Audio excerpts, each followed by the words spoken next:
I'm sorry, the wind user said with a stutter. It was all Ben's idea. He said that we would be able to take care of your level 1s and take your crystals, added to our team's points. The wind user was deadly frightened. Not only had he never seen such a strange ability before, but he was also still trying to decide if the person in front of him was human.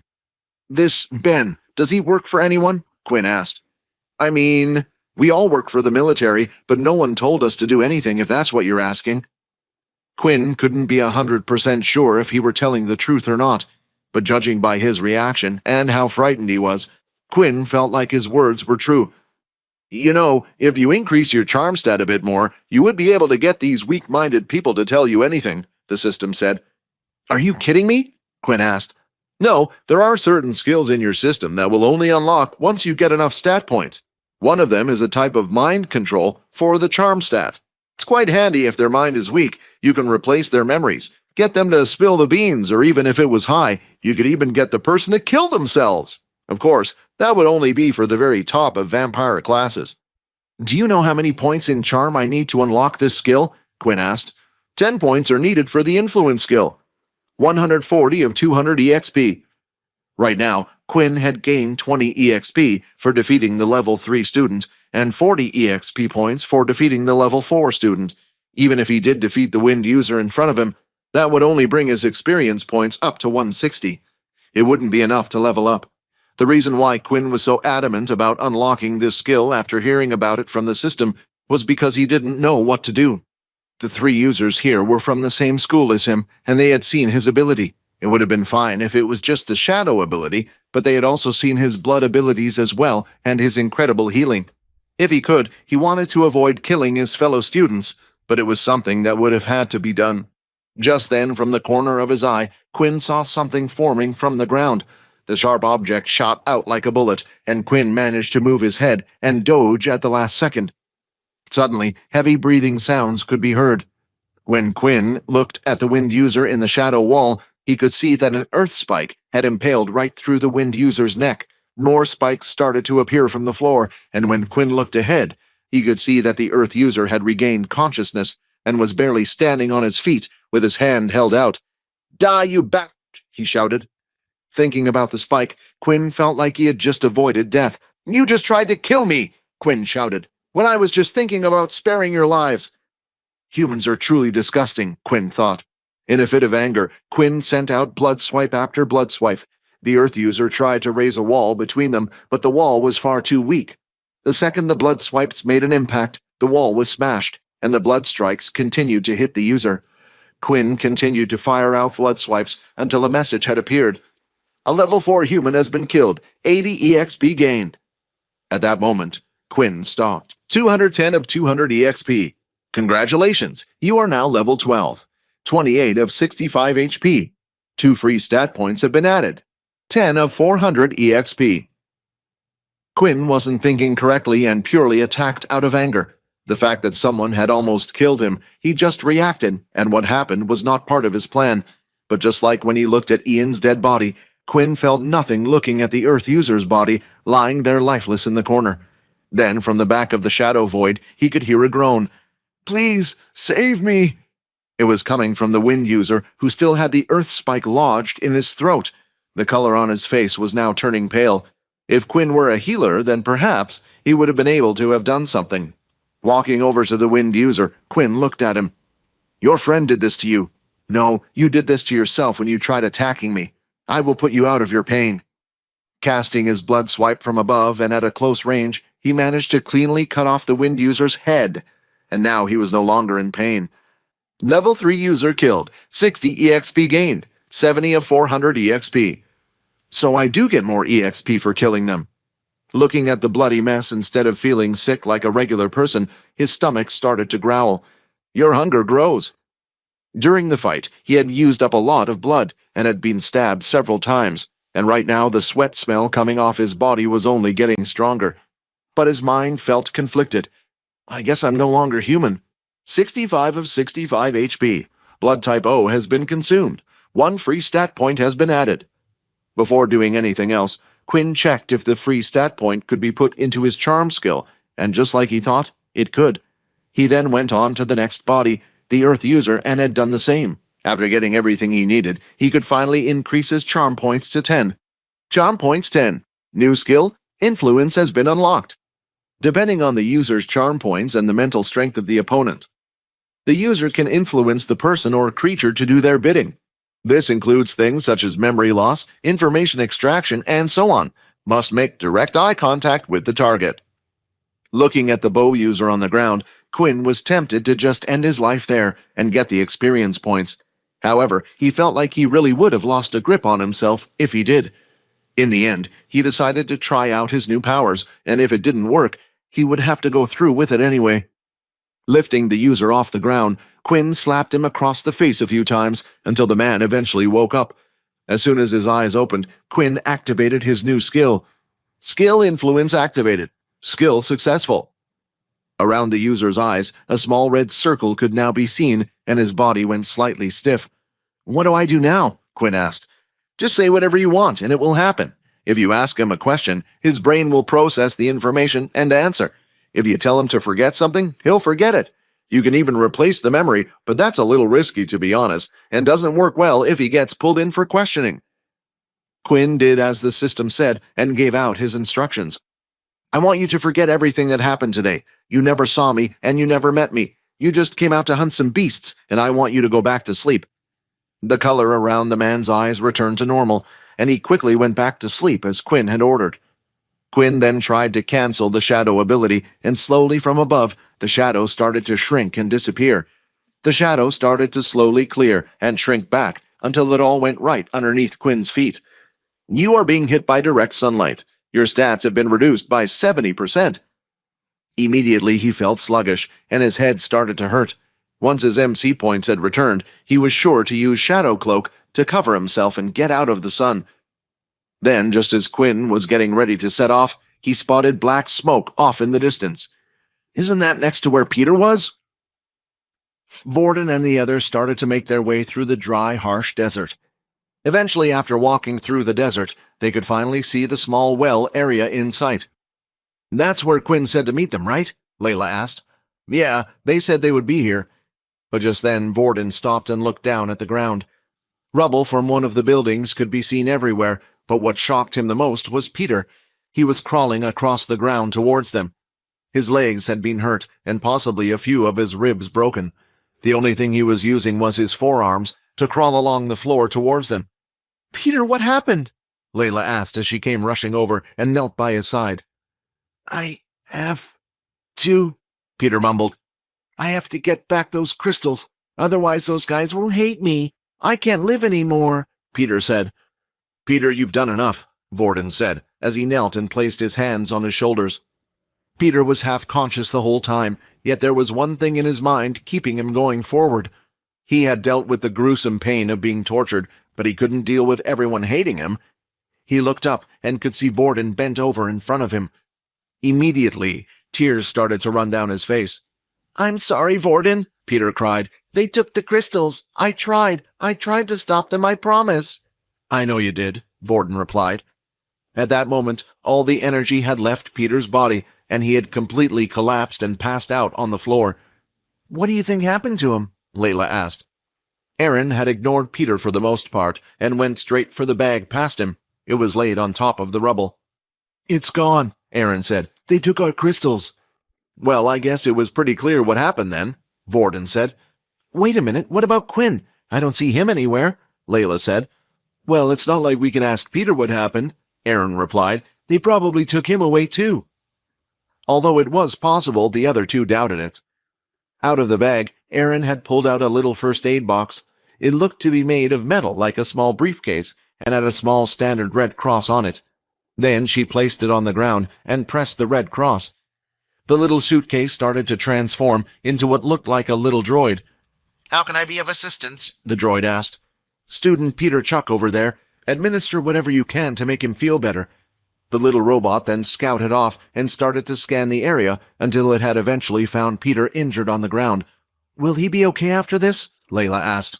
"He should be. That robot can deal with some pretty serious injuries. It's like having a personal doctor with you," Aaron replied. "As long as he isn't near death, he should be fine. But I do have to warn you guys, we only have one of those things." "I'm surprised you let Peter use it then," said Layla. Aaron didn't want to use such a precious item on Peter. But after hearing the words of the others and seeing Peter in pain like that, it made her realize that perhaps the others weren't exaggerating about the mistreatments of others. Just then, Vorden spotted the sign of black smoke off in the distance. "Do you think that's them?" "Probably one of them using their abilities," said Vorden. "It doesn't look too far away, and we can get our crystals back." "But what about Quinn?" Layla replied. "Why don't we split up?" Vorden suggested. "We can't just leave Peter out here. I'll stay with him in case anything happens. When he's all healed up, we'll go looking for Quinn. You two can go get our crystals back, but if it looks too tough, then fall back and come to the well." With them agreeing, it was the only thing they could do. Vorden stayed with Peter while the two girls headed off to the area of black smoke. On Earth, on one of the very few pieces of land that still existed, was a reasonably large tower that had been built. The tower was so large and grand in size that if someone was to stand at the top of it, they could reach the clouds. This sole tower's purpose was to monitor the activity of each of the planets on the other side of the portals. It needed a strange source of power, that only Eno knew of. It was the same source of power used to power the portals. But today, unlike any other day, red alarm bells were ringing inside. The people were rushing all over the place. In a single room, they had about 200 employees all looking at a computer screen of their own. "Sir, it looks like there's been a breach on one of the green portal planets," one of the men at the computer said. Standing at the back of the room was a man who looked to be in his 50s. Although he was not one to seem intimidating just from looking at him, when he spoke, his words gave a certain feeling of trust. "Bring up the information on the big screen in front of you," he ordered. They did as asked, and managed to pull up a small video. It was of a black flying object that had entered the planet's atmosphere. It looked to be slightly injured even before arriving on the planet. "There are meant to be no Dalki in this area. This is near the start of the solar. The Dalki's planets were mostly at the back." The Dalki and humans shared the planets in this specific solar system. Although not at war with each other currently, the two were in a race with each other to see who could conquer more planets. "Send a message out to Dalki Station. Ask them if it's from any of their known battalions, and tell them we'll get rid of it at all costs." "Yes, sir." "Also inform the military base, which is in charge of the planet, to send someone to deal with this immediately." "Will do, sir." Out in the desert, the black smoke was now rising into the air, more ferocious than ever.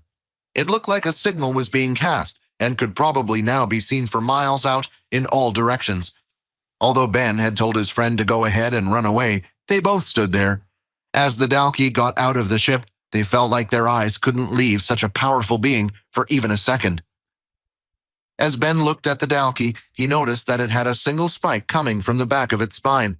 This was good news, as they had learnt the fewer spikes they had meant, the weaker they were. "Maybe we have a chance," Ben shouted. "It's too late to run now, but if we face it together." Ben reached for the club on his back and pulled it out. "Are you ready, Hugo?" he asked. After asking his question, no words were heard, and a few seconds later, a thud sound was heard.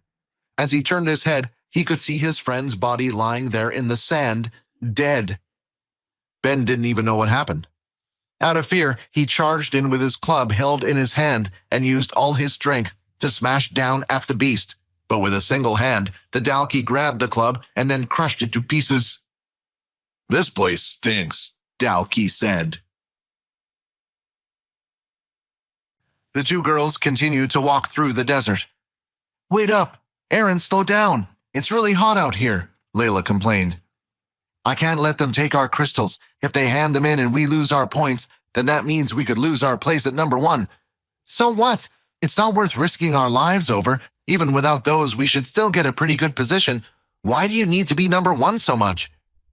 For the first time, Aaron had paused and stood still in the sand. Her fist was clenched, and just as she was about to say something, she bit her lip to stop herself. "Come on, we're not too far off." By now, the black smoke had covered most of the view in front of them. There weren't a lot of things that could be caught on fire, so just what on earth was making that much smoke, Layla thought. Then, as they were walking, Layla suddenly sped up as she spotted what looked like a small black spot in the sky. As it got closer, she noticed it looked ball-shaped and saw that something was dripping from the bottom of it. "Hey, what is that?" Layla asked. "I don't know. It might be someone's ability or something," Aaron replied. "Maybe you can catch it."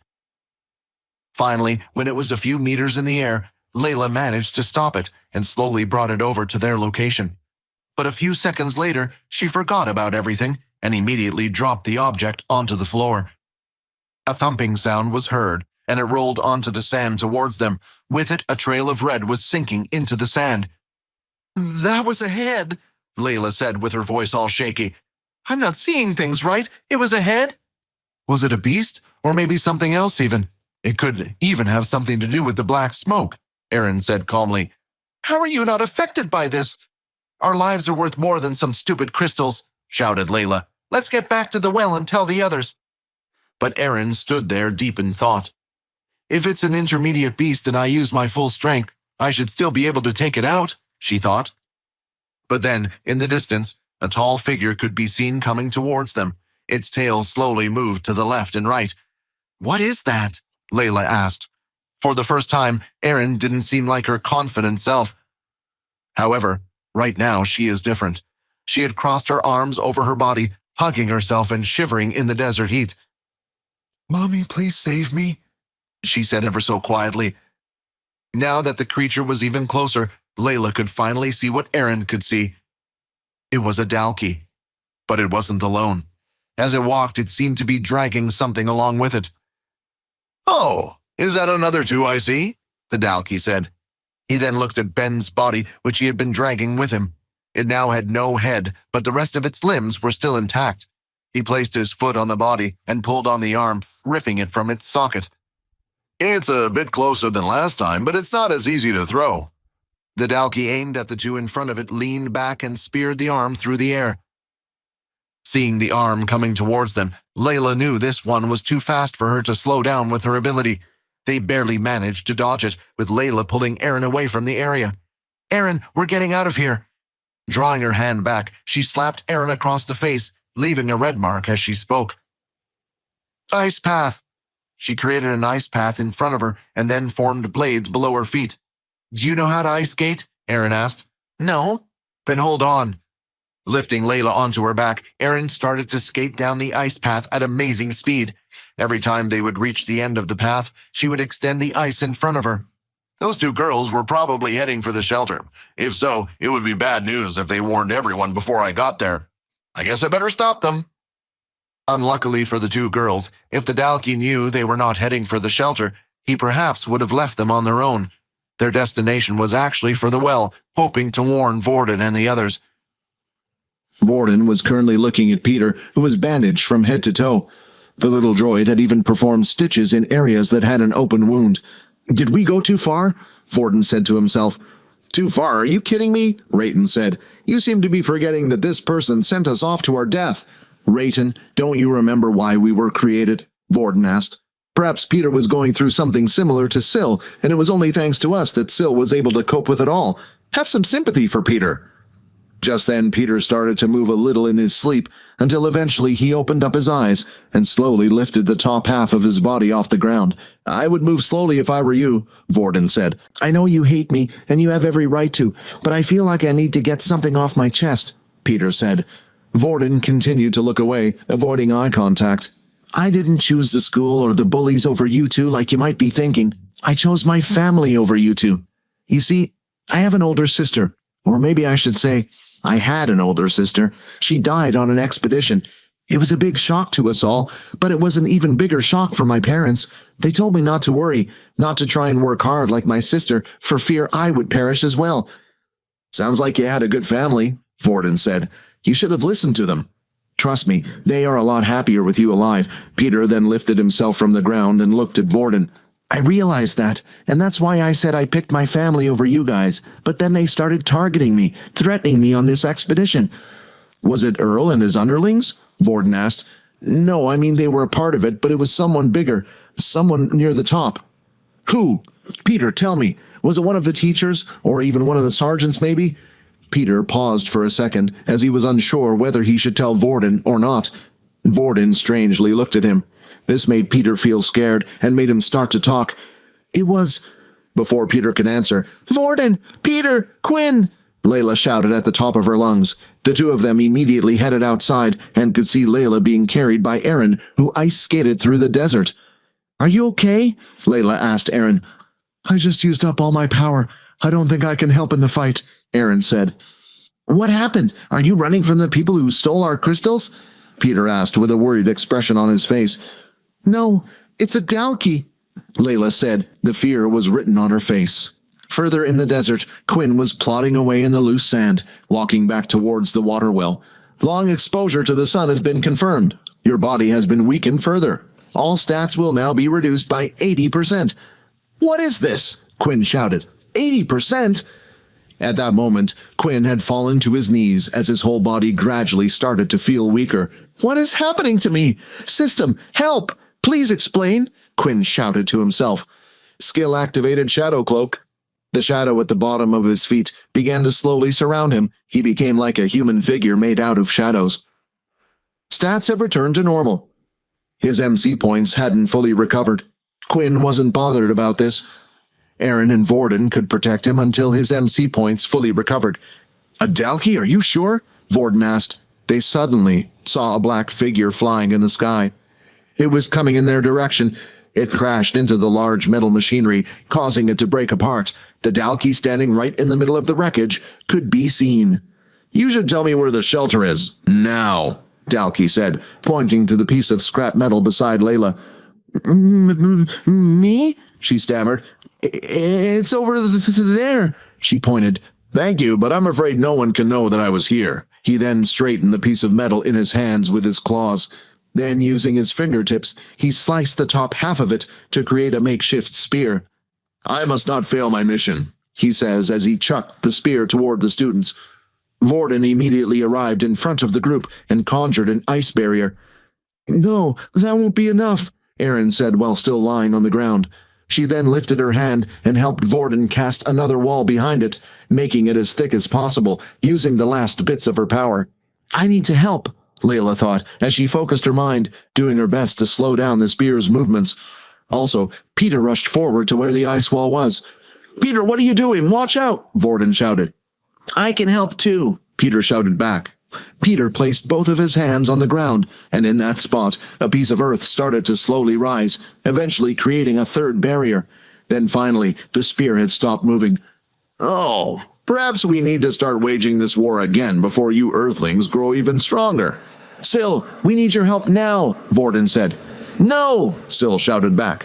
"If you don't, we will all die. You said you would take me to see Quinn. I don't even see any Quinn around here. Why would you lie to me?" Syl asked. "Just ignore the brat," Rayton said. "Let me take over. We don't have time." Vorden immediately left the chair and allowed Rayton to take over.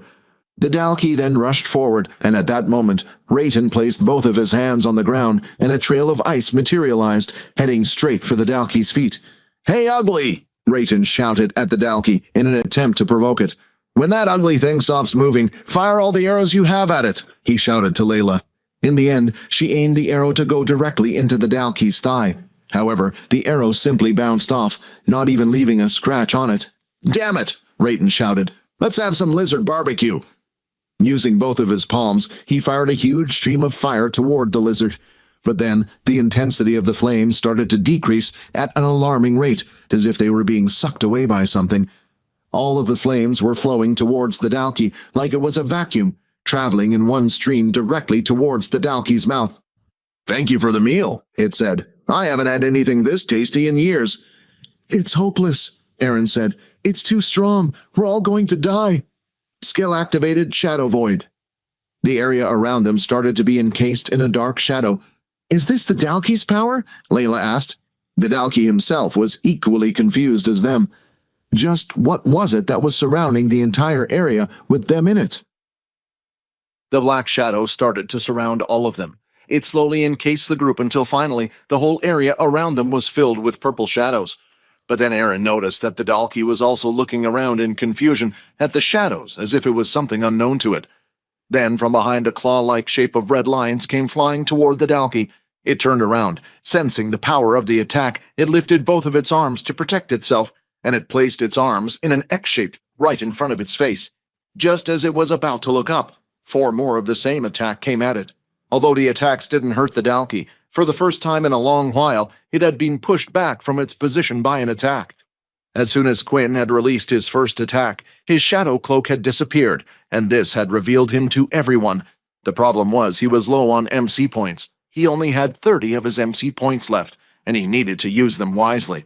Then Aaron spotted Quinn's watch. To her surprise, it currently displayed the number 6. "Was he hiding his strength the whole time?" she shouted. "He must have had his reasons," Layla said. "How's the little one doing?" Rayton asked. "He's still sleeping," Borden replied. "So it looks like I'll have to deal with this one," Rayton said. The Dalki then went and picked up another piece of scrap metal from the ground that was part of the well's machinery. "Let's see how strong you are," the Dalki shouted as he chucked the spear-like object towards Quinn. "No, there's no way he can block that on his own," Layla said. Peter stayed by Aaron's side while Vorden and Layla rushed towards Quinn. "Shadow control!" Using his shadow control skill, Quinn was able to create a black circular shield. But for Vorden, seeing Quinn's action made something click in his head. The spear flew, going at lightning speed, until the tip had touched the black circular shadow. At that moment, the spear looked like it had stopped in midair. Once the spear slowed, Quinn moved to the side. He took the shadow away and allowed the spear to continue moving forward and out of the shadow void. "This is perfect," Vorden said. Quinn, as a vampire, was the perfect counter to the Dalki. Vorden threw an ice spear at the Dalki. It shattered into a million pieces once it hit the Dalki's body. However, it did catch Dalki's attention, which was what Vorden was aiming for. "You are boring," the Dalki said. "I'm far more interested in that one." "Hey, brat," Vorden shouted. "Its skin is too tough. Use an attack that can hurt it on the inside." "On the inside?" Quinn thought. When the Dalki was a few meters away, it leapt up into the air with its claws out, and with both of its hands above its head, ready to smash down. MC 20 of 100. The Dalki could feel its attack slowing down as soon as it touched the strange, shadow-like substance, but by using its considerable strength, it was able to pull its hands from the shadow. MC 10 of 100. His attacks are so strong, I can only take one more, Quinn thought. As the Dalki threw another punch towards him, Quinn moved the shadow and wrapped it around the Dalki's fist. MC 0 of 100. Quinn could see the Dalki's other hand coming straight at him. He looked the Dalki in the eyes. "Skill days. Days successful, your opponent has been stunned." He stepped behind the Dalki and prepared all the motions for the hammer strike. He added blood spray to the last part, turning it into the most powerful attack he had, a blood hammer. The Dalki still hadn't moved from his spot, but after a few seconds, he fell on one knee. This was Quinn's answer, an internal attack. When Quinn thought everything was over, a large fist had come out of nowhere, swinging out and hitting him right in the ribs, sending him flying through the air. "Critical hit! Your ribs have been broken." The Dalki stood up from the ground and smiled, wiping away the green blood from its mouth. "I'm not done with you yet, boy." As Quinn hit the building, his body crashed through the wall, and he fell to the floor. "Now that was impressive," the Dalki said with a smile on his face. "Did you know the more a Dalki gets hurt, the stronger they get?"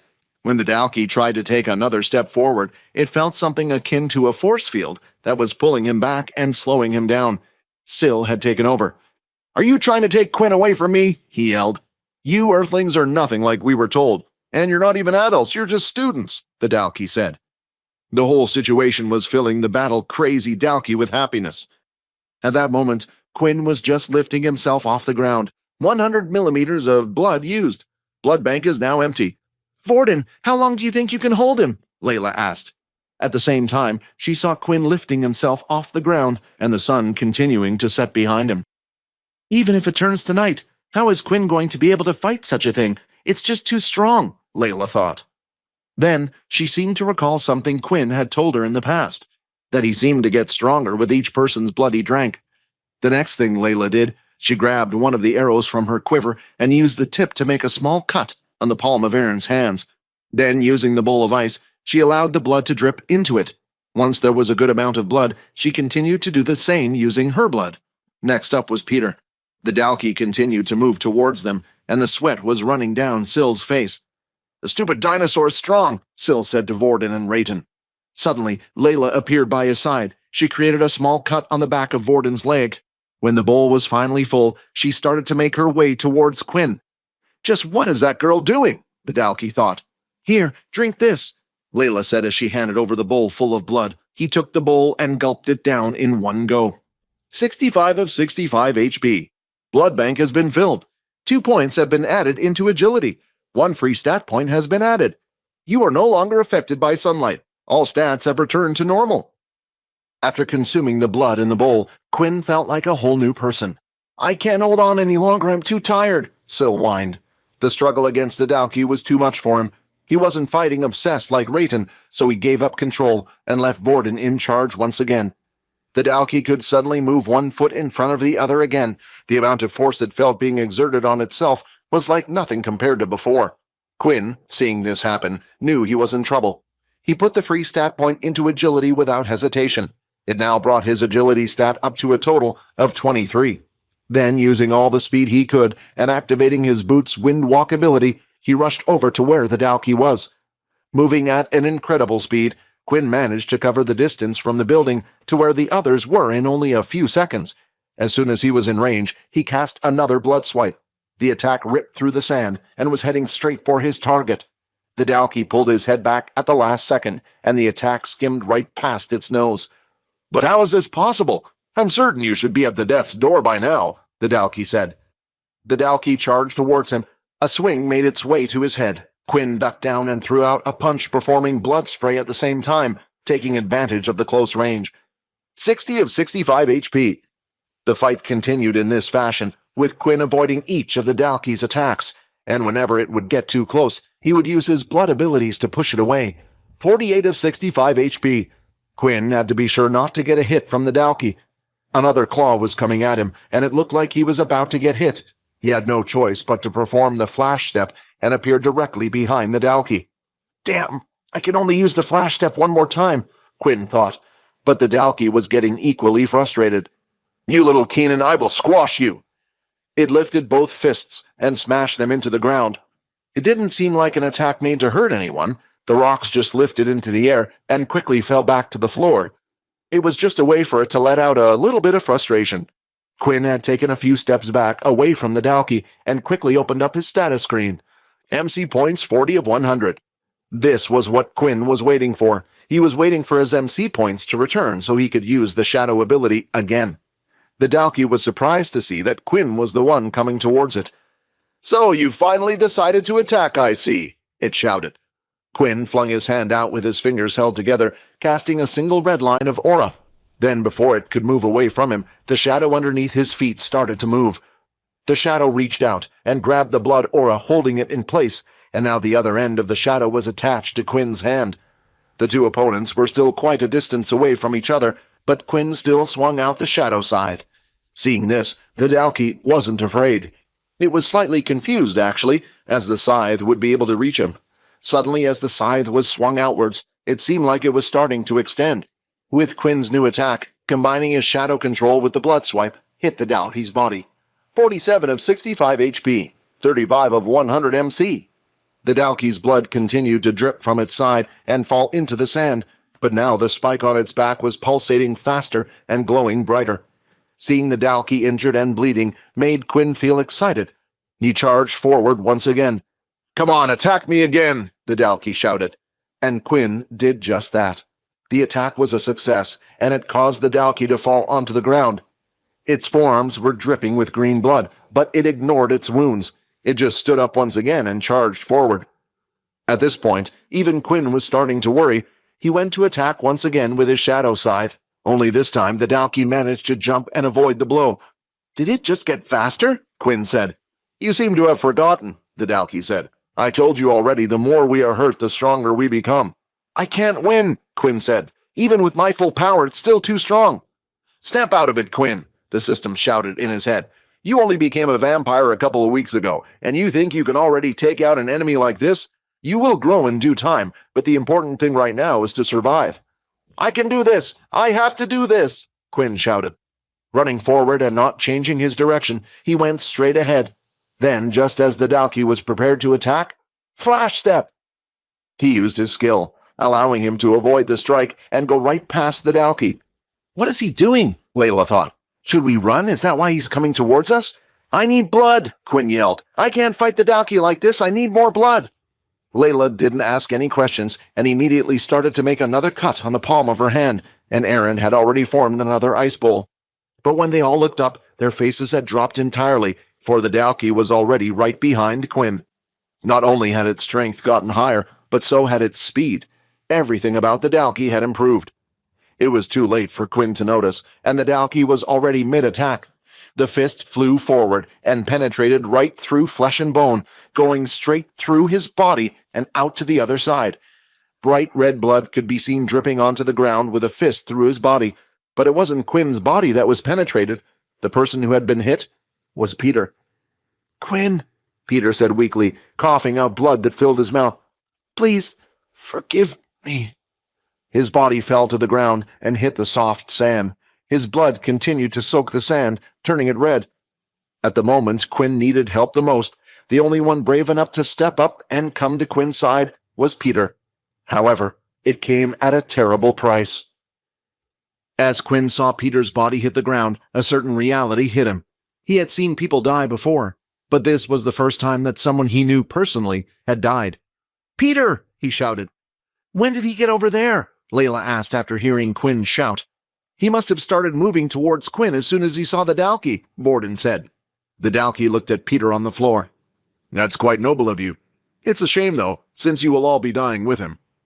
"I'll kill you!" Quinn shouted, "even if it means killing myself."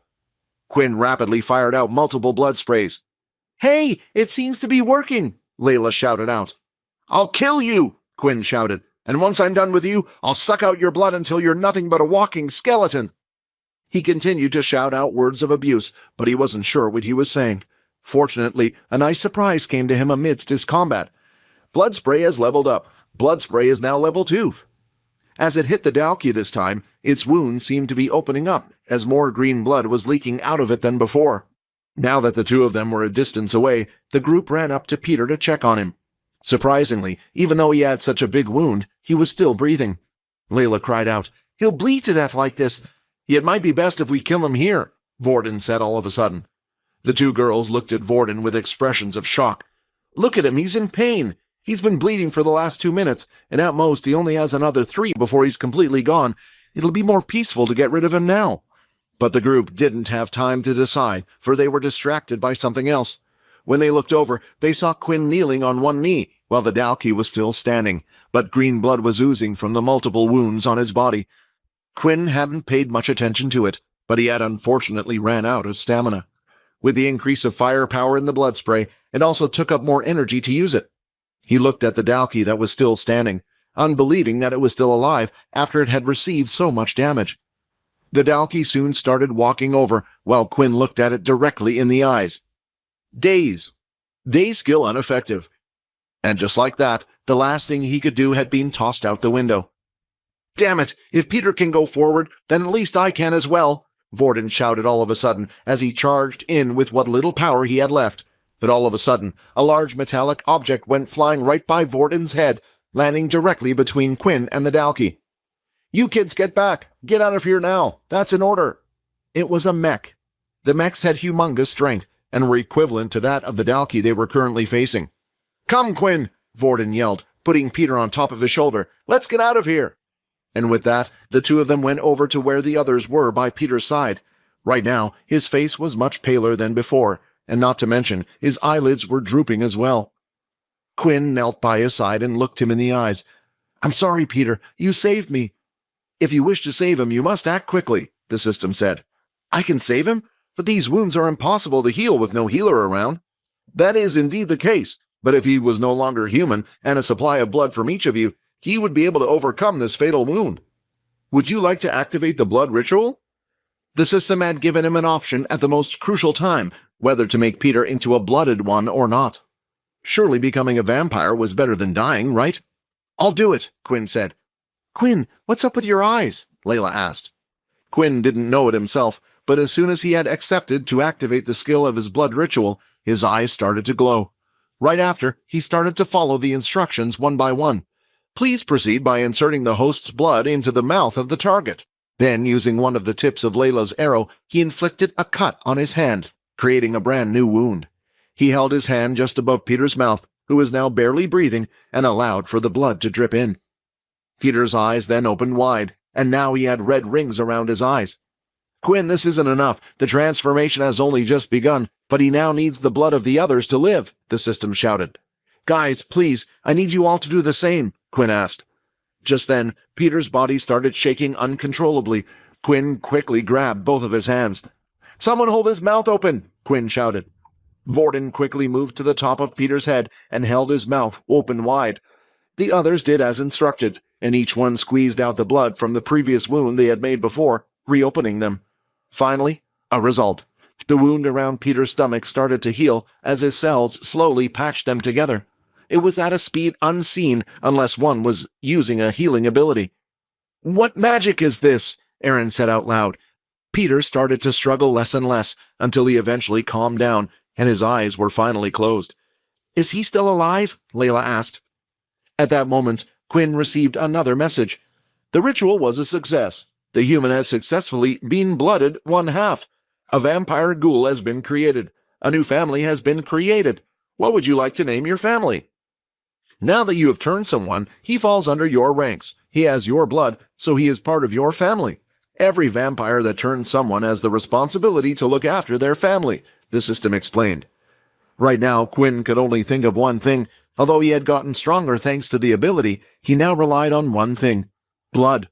Without it, he didn't know how he would survive. Family name the Cursed. This was how Quinn felt at this moment in time. Just then, a loud crash was heard. As the group turned their head, they could see a Dalki on top of one of the mechs, ripping off one of its arms. "Well, well, looks like we lucked out and it's only a single spike." A voice was heard from behind the group of students, and when they turned to look, they could see Leo standing there. But right now, he had a light set of black and red beast gear on, and his chest had the design of a Japanese demon, an Oni with horns. There will be no need to call the others, or use my soul weapon for something like this. At the second military base inside one of the schools, another meeting was taking place.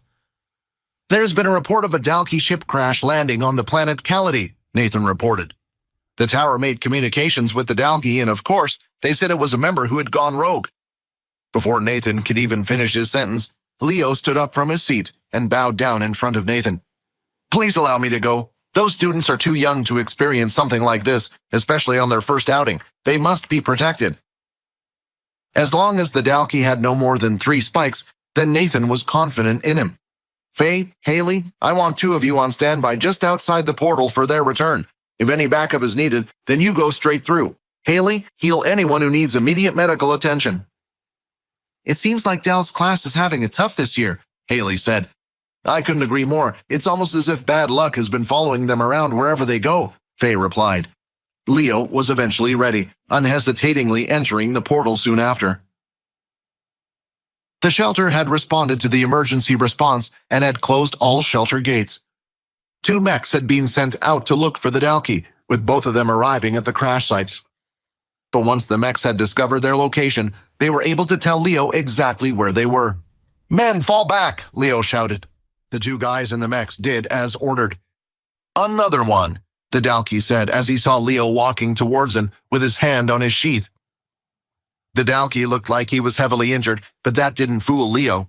Using his ability, he could see the strong aura emanating from him. "Why did you fight us?" Leo asked. In response to his question, the Dalki ignored him and went in for a strike. Leo responded to his actions by pivoting forward and using a quick draw, pulling out the katana from its sheath and putting it back in an instant. The Dalki felt nothing, as his arm had been cleanly sliced off.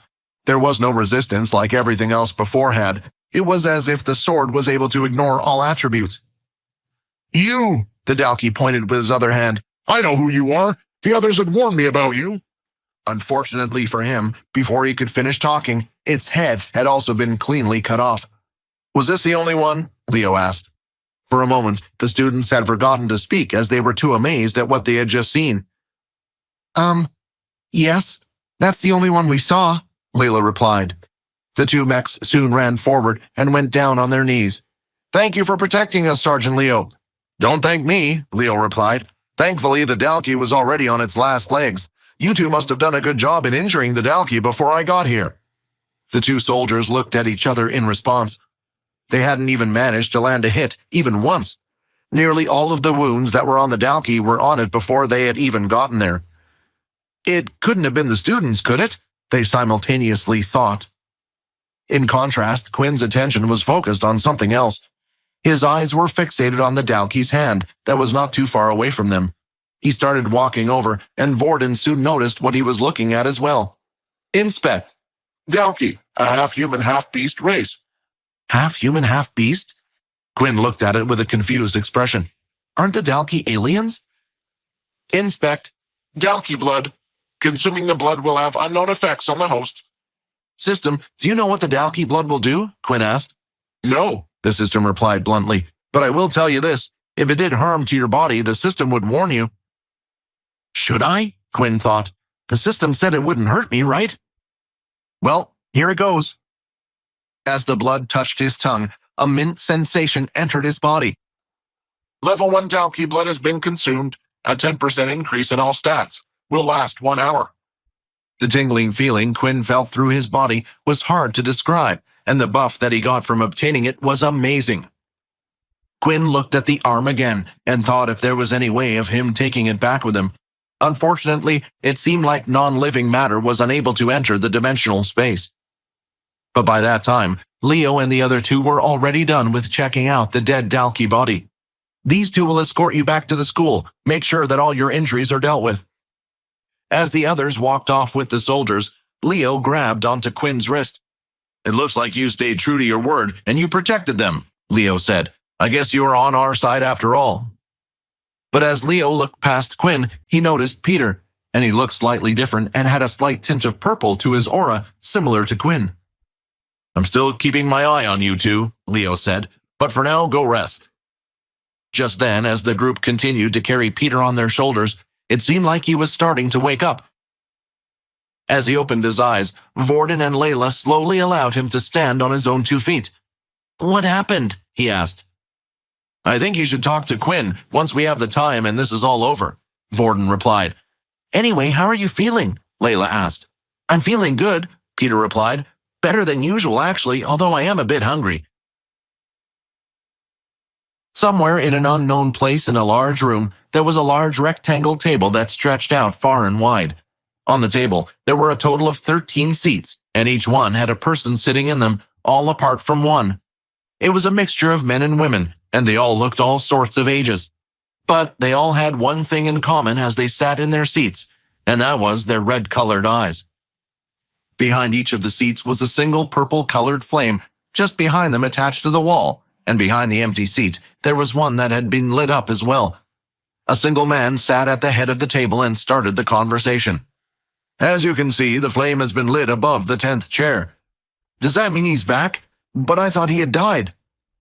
No, I believe he managed to somehow find someone before he left this world, and they have officially bloodied their first, creating a new family. But why now? It's been 100 years. I don't know, but what I do know is we must find this new family and bring them in as soon as possible. Make sure they uphold our laws, and if not, we shall get rid of them all. Inside a pitch-black training hall, a certain boy was creeping his way forward towards a door, and just hovering above him was something that looked like a miniature bull, a little larger than a human's fist, although this one also had tiny wings and 2 large fangs on the front of his face. Did you spot anyone, Ham? The kid asked. His name was Fex, and today he had come to the hall inside his family's castle for one reason, to go to the human world. Just then, out of his backpack, Fex pulled a small silver ring that had 10 crystals embedded on the inside and all around. I have to thank you again, Bloody Volver, wherever you are. Because of you, I can finally leave this place. He then placed the ring on the ring finger of his right hand and was finally ready to go. Wait, I think I hear someone, Ham said. Well, let's hope I don't end up somewhere too bad. Fex then rushed over to one of the square machines on the floor and tapped on top of the machine. Access code accepted. From the hallway, one of the guards who was roaming could hear the mechanical sounds coming from the room. Is someone using the teleporters? I don't remember an outing planned for today, the man thought. He quickly ran into the room, and just then, he could see Fex standing in front of the circular teleport device. Fex turned around and looked up at the man. He gave him a huge smile before saluting the man. He grabbed Ham and jumped back into the teleport circle. "Ham, you need to transform. The humans will have a fit if they see you flying above me." A small puff of black smoke appeared around Ham. When the black smoke went away, it was replaced with what looked like a black dangling earring. It was round at the top, with a little symbol of a bull on it. When Fex opened his eyes, he found himself in a large dome-like building with digital signs going all across the walls, showing all sorts of advertisements. But the biggest one of them all was one that said, "Welcome to Toklon City." Fex headed for the exit, as if he didn't worry about the world, but just as he reached the exit, he could see the doors to the outside where the sun was glaring. "Time to put this ring to the test," Fex said. He closed his eyes and took one step out into the open sun, and nothing happened.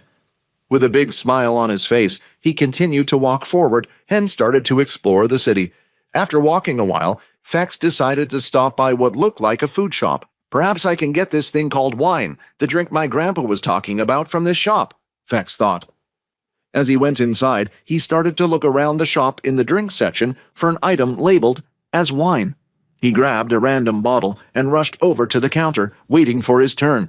"ID, please," the counter clerk asked. "ID?" Fex was confused. Unknown to him, every citizen of Earth was required to carry around an ID. "How old are you, kid?" 16. "Can I not purchase this drink, then? I have the money," Fex said, with an innocent smile on his face. "No, of course you can." Then, as Fex had left the shop, the clerk immediately opened up his screen and dialed the number 111. "Hello, I'd like to report someone on Bader Street. Yeah, it looks like a student who is committing draft evasion. Black hair, gelled back, with an earring. He didn't seem to have an ID on him either." Walking down the street with his backpack in his hand, Fex was smiling broadly. Of course, it had been many years since his grandpa had visited Earth, but the one thing he would never stop talking about was this drink called wine. This was why Fex put it at the top of his to-do list when he would finally visit Earth. "You're being followed, you know," Ham said. "Yeah, I can tell," Fex replied. "Did the family find us already?" Ham asked. "No, they don't smell like vampires. Most likely they are humans. But why are they following us?" Fex said. Although Fex didn't pay much attention during his lessons, there was one law that was hammered into his head. Never, under any circumstance, reveal yourself to humans. If they found out what you are, you had only two options: bring them back with you to turn them into a blooded, or kill them. Fex decided to turn around a corner into a dark alleyway to confront the humans following him. "I know you're following me," Fex said. The two men stepped towards Fex. "Fire when you're ready," the first man said. "Looks like I might have to fight my way out of this one," Fex thought. He took a step forward, and a small, sharp pain was felt in the side of his neck. "What the—" As he looked to the side, he noticed that something that looked like a dart had been shot into his neck. Inside the dart, a green liquid could be seen. "Why am I suddenly feeling so sleepy?" His eyes started to close, and he collapsed onto the floor. Back at the castle, a certain man was sitting in a large, throne-like chair. This man was Fex's father, Lee Sanguinus. "Is there any update?" he said. Kneeling in front of him were 5 of his subordinates. "Unfortunately, it seems like the humans have managed to get to him before we could, sir," one of the subordinates said. Lee said, "The silly boy never paid any attention to his classes, yet he always listened to my father's crazy stories. Do we know where they have taken him?" "Our resources say that he was taken to one of the military bases to be admitted into military school," the same subordinate replied. "Silver," Lee said. "Yes, sir," a female subordinate replied as she stood up. Just like her name suggested, she had bright, long silver hair that was tied in a ponytail that nearly went down to her knees. "As you are the faithful blood knight of the Sanguinus family, I task with retrieving and returning Fex to us." Silver then bowed down once again. "I shall complete my task without fail." The meeting had ended, and each of them had left the room, leaving Lee with his thoughts. Perhaps this will be a good learning experience for him. Remembering his own time on Earth, a rage inside his body started to consume him, and the glass he held in his hand shattered to pieces. It will teach him just how cruel those damn humans are to the other worlds. All of the students from the expedition had been gathered and were taken to the first-year assembly hall. All they could do was talk to one another and speculate why the expedition had been cancelled. A student spotted black smoke in the distance in the desert. It seemed like it was coming from a ship. That's right, I heard it might have been a Dalki. All Faye could do was clench her fist. The report had stated that they had found both Hugo's and Ben's bodies out in the desert. They were able to confirm they had died from the Dalki. However, the other 3 in their group were never found. "Attention!" Faye shouted. The students immediately got in line and saluted her.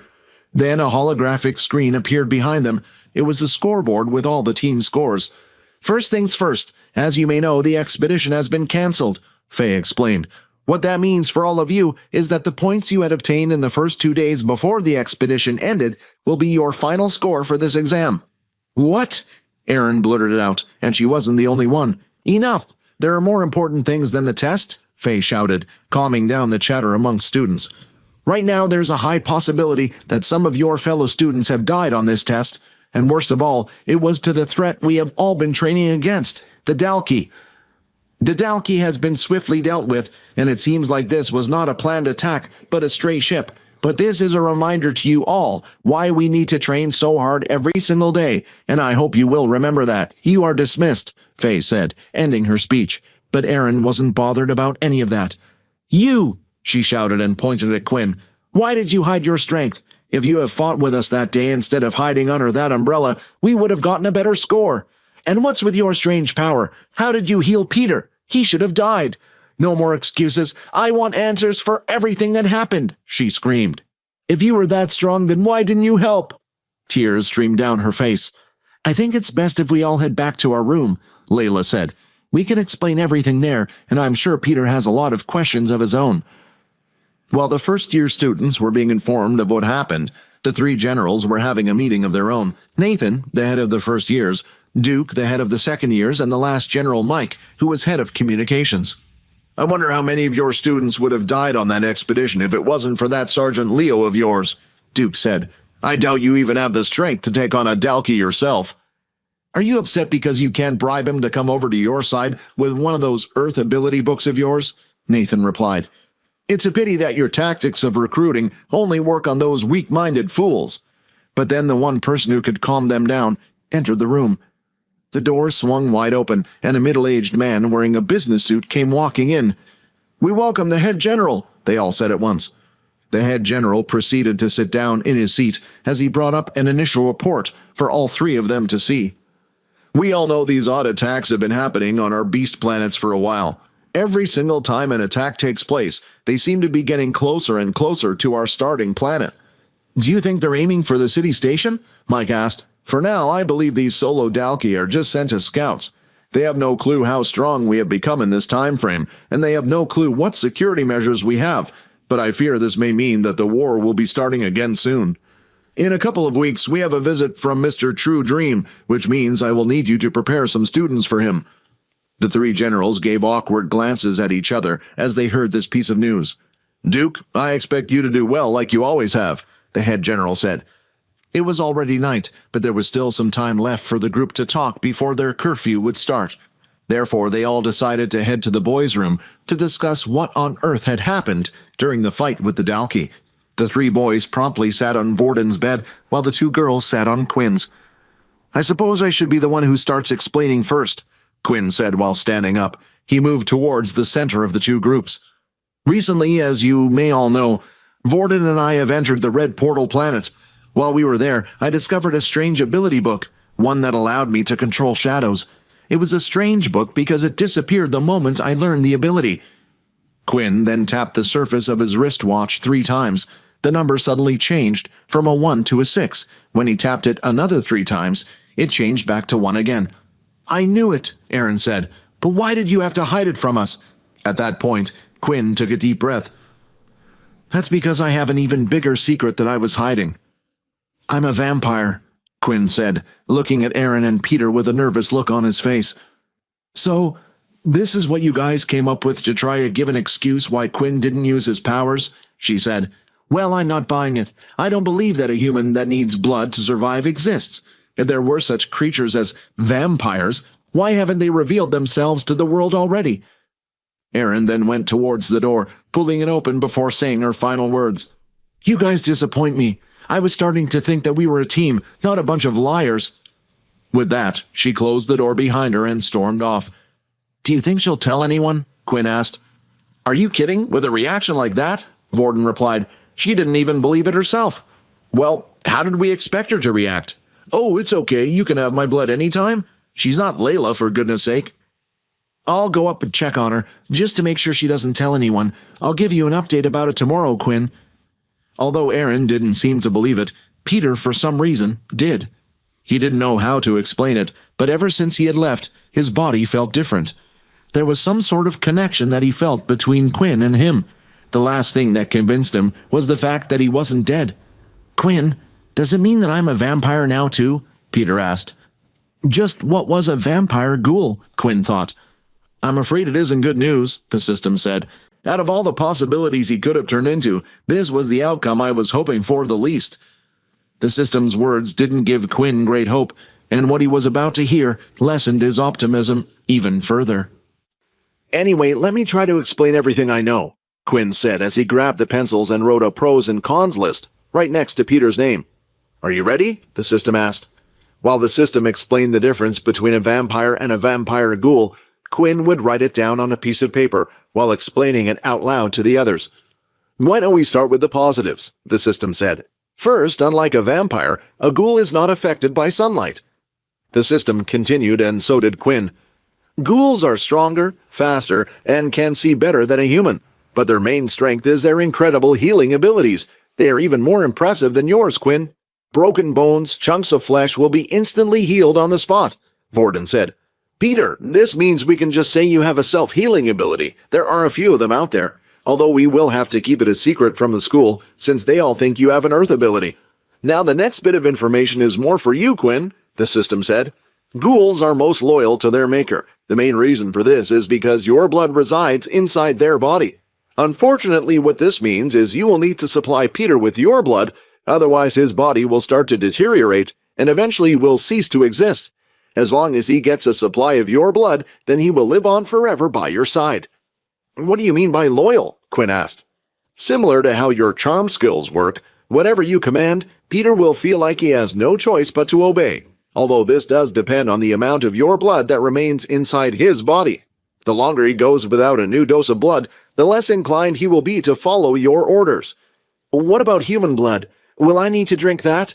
Peter asked as he gulped, feeling a strange new hunger in his stomach. No, there is no need to drink human blood, Quinn replied. Actually, unlike me who gets stronger from human blood, it will not affect you. Now, time for the cons, the system said. Hearing these words made Quinn's hand shake a little, and the others could see this as he was getting ready to write down what the system was telling him. First off, the ability for Peter to eat regular food has completely disappeared. If he eats regular food, he will immediately throw it back up. Then does he just have to live off my blood then? Quinn asked the system. No, the blood is a rare thing and will hardly be needed. I would more often feed Peter just to keep him loyal to you, but still, a ghoul needs a food source, the system replied. A ghoul needs to feed on human flesh. The pencil in Quinn's hand had dropped onto the table and rolled onto the floor. Peter, you're not feeling hungry by any chance, are you? Quinn asked. I'm feeling a bit peckish. I haven't eaten since this morning after all, Peter replied honestly. Peter, maybe it's best if you sit down for this, Quinn said. What? Why? Peter looked at him, fidgeting. You're making me even more scared. Just sit down, Quinn said. But as he said these words, his eyes started to glow a little. Peter didn't know why, but he felt like he needed to complete the task immediately. After sitting on the bed, Quinn was trying to find the best way to put the bad news into words. I can see this is troublesome, so let me give you a solution for now, the system said. As a temporary measure, he might be able to last a few days on raw animal meat, but sooner or later you will have to grab him human flesh. He looked Peter in the eyes and finally found the courage to tell him, Being a ghoul means you can no longer eat regular food. You're going to have to eat raw meat from now on. Just then, Vorden and Quinn decided to head to the nearby convenience store to grab some things as a test, while they asked Peter to stay in the room. Once again, although Peter was scared and wanted to come with them, a certain feeling was passing from Quinn and on to Peter, making him feel like he had to obey. As the two of them walked to the convenience store, Quinn was awfully quiet, which made Vorden suspicious that Quinn was holding something else back. Go on, tell me then, Vorden said. You could have gone to the shop on your own, but you wanted me to come along. It's about Peter, Quinn said quietly. I didn't tell Peter everything. Being a ghoul doesn't mean he has to eat raw meat. He needs to eat raw human meat. Raw animal meat will only work for a short time." Suddenly, Vorden stopped in his tracks. "Quinn, I'm being serious when I suggest this here, but wouldn't it be better to just kill Peter? And before you say anything, hear me out. He's not the type of guy who can handle this, and if he gets caught, then don't think he won't give you in." "He won't. He can't," Quinn replied. "How can you be so sure?" Vorden asked, a bit surprised by Quinn's sudden answer. It was hard for Quinn to explain, but he could feel the connection between the two of them now. Essentially, Peter's whole existence now depended on him, and as long as Quinn asked for it, Peter would do it. "Well, I can tell you won't take my suggestion, but let me tell you this then," Vorden said. "Taking a life isn't as easy as you think." Finally, the two had returned to the dorm room where Peter had stayed waiting for them. He was in the same spot as when the two had left him. "That smells nice," Peter said. "What did you bring?" They placed the raw steak out on a plate and put it right in front of Peter. "Is he going to eat it?" Vorden said. "I don't know, it looks pretty good to me as well," Quinn replied. "I can't tell if you're trying to be funny or what, man," Vorden said, with a disgusted look on his face. It didn't take long for Peter to dive in. His once dull teeth had turned sharp like a lion, helping him rip the meat to pieces, and after only a couple of minutes, the whole steak had been devoured. But the only one that got a good night's sleep was Peter. The other two were lost in thought. Vorden couldn't stop thinking about the fact that he was sleeping in a room with a cannibal. At least Quinn would only suck his blood, but with Peter, he might wake up with an arm missing. While Quinn was thinking along similar lines. "System, do you know how long until he starts craving for human flesh, and will I still be able to control him?" Quinn asked. "His hunger will outgrow your commands, but he will not attack you. However, about a time frame, I am unsure. Best case scenario is a week." "And worst case?" Quinn asked. "Tomorrow."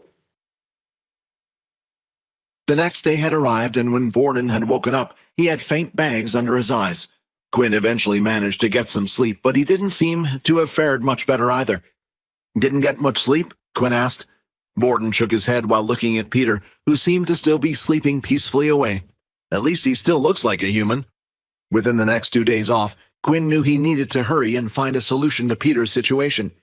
While Quinn was thinking about what to do, a knock was heard at the door. When they opened the door, they were surprised to see Layla there. "It seems like she has calmed down a bit," Layla said. "Anyway, what about him?"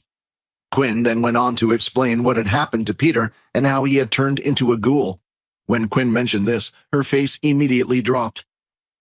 "Oh, I almost forgot," Vorden said, as he went under his bed and pulled out a small bag before throwing it over to Quinn, who caught it. Quinn opened the bag and noticed that it seemed to be full of crystals. "You mean these are—" Quinn asked, with a look of excitement on his face. "Yep, the winged lizard crystals you asked for," Vorden replied with a smile. Looking in the bag, there looked to be around 30 of them. Quinn couldn't imagine what the group must have done to be able to obtain this many. Right now, though, he had enough crystals to create a costume for himself. If he could use this to create a full set of clothing, then he would finally be able to fight during the day. Vorden could see that Quinn seemed to be struggling with something. "Just go do whatever you need to do," Vorden said. "Layla and I can deal with the problem. I have an idea anyway." "Are you sure? What about the others? Do you want me to pay you guys for these?" Quinn asked. "Are you joking?" Layla said. "Quinn, if it wasn't for you back then when the Dalki attacked, we would have all lost our lives. The least we could do is give you these crystals for free." Quinn looked at them one more time. "All right, just let me know if there are any problems. I should be in the VIP area just above." After that, Quinn quickly rushed out of the room with the crystals in his hand. Inside the second-year building, Duke was sitting down at his desk smoking a cigar in his office. "Damn, that True Dream guy is coming again," Duke said to himself. The door to the room then swung open as one of the sergeants with an afro on the top of his head and sunglasses came walking in. "Sir, I brought the list of names that you asked for." "Let's see. Looks like we have a good mix of abilities here," Duke said. "And you've checked the background of all of these? There will be no complaints from important families if something was to go wrong, correct?" "Yes, sir." At the top of the list of names, one of the students' pictures was being displayed. It was a picture of Peter Chuck. It was their day off. Early in the morning, Quinn went out to meet up with Logan. He had left both Layla and Vorden behind to keep an eye on Peter.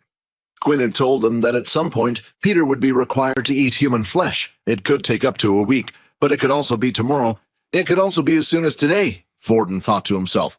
Come on, Peter, Vorden said. Let's head outside. Outside? Peter asked, his tone slightly confused. Well, if I were you, the first thing I'd want to do was to test out my new powers. Why don't we take a look at what you can do now? I think that's a great idea, Layla said. The three of them grabbed a few things and got ready to go outside. Just as they were about to leave, Peter stopped by the entrance. Don't worry, Layla said. Even Quinn doesn't burn under the sunlight. He just feels weak and sluggish. Besides, just in case Quinn was wrong, I brought an umbrella with me.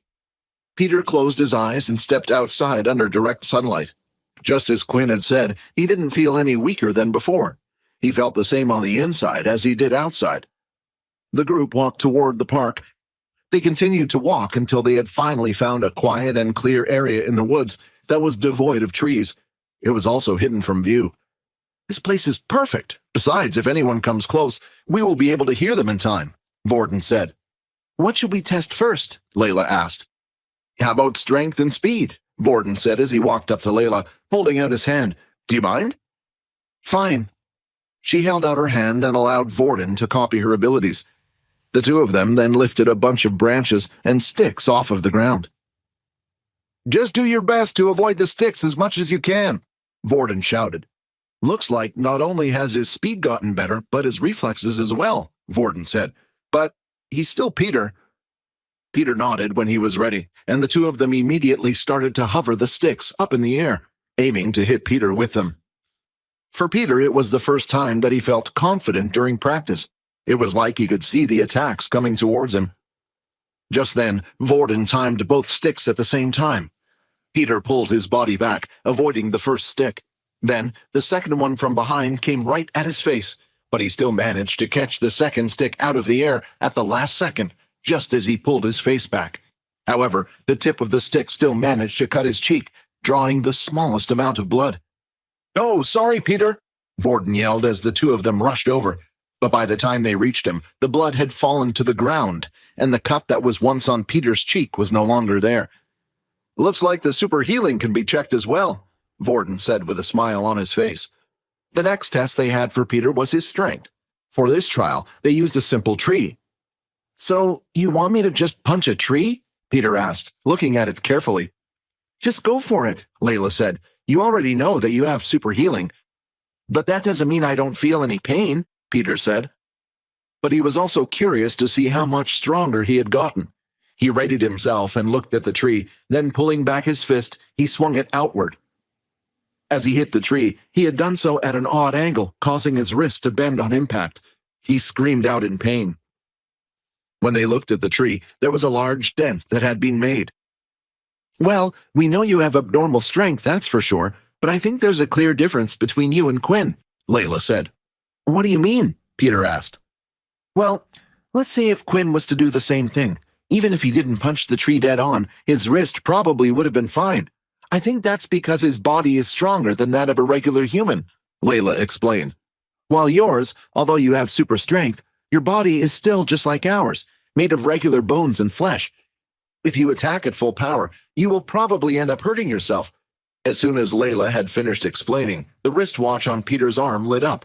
When he looked at it, he could see a voice message that had been left. This is General Duke. Peter Chuck, you are required to come to my office in the second-year building immediately. I have some important things to discuss with you. As soon as Vorden heard the message, there was no longer any need for him to ask Peter who was behind everything. He had already figured it out. Why else would the head of the second year have anything to do with the first year? The problem now was, how could he go up against a general of a military base?